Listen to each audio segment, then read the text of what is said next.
جبنا بقى كيس كبير عشان نحط بقيه الكميه مره واحده. انا بس حبيت اعرفكم ايه بيتعمل في الاول. هناخد بقى بقيه كميتنا كلها نحطها كده اهي.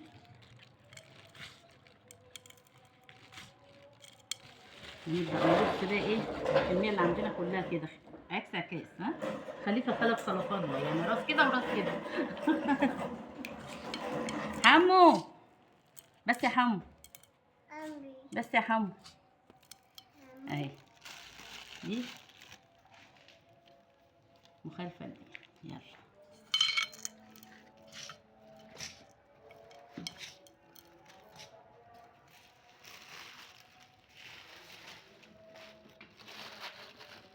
بس يا حمودي، حمودي بس يا حمودي اسمع نعم.